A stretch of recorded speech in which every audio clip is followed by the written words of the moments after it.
Some interesting calls, Nick, in the wake of and before the Bank of England. Some turning quite bullish on gilts, some suggesting, one, I won't say the name because we're talking about you and your bank, 1% UK 10-year yield at the end of the year. From 1.4 or so to 1%, that's a big fall.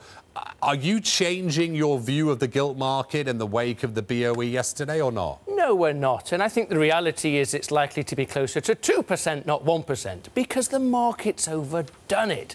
And anyone that listened to Mark Carney yesterday would have heard him say that it was the weather that did it. And actually, that GDP number in the UK was very depressed. We know the weather was terrible. It's likely to be revised upwards. The momentum in the UK actually is reasonably robust. The bank should have hiked rates yesterday. So that's interesting. But look, we're still pushing out the forecasts for rate hikes. I think February is fully priced in.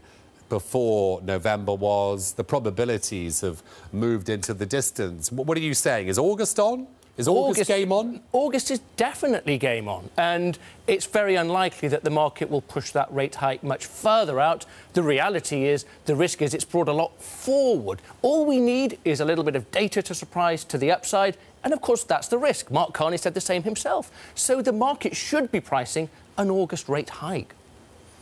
Nick, how much are US interest rates affecting yields in England and around Europe now as well?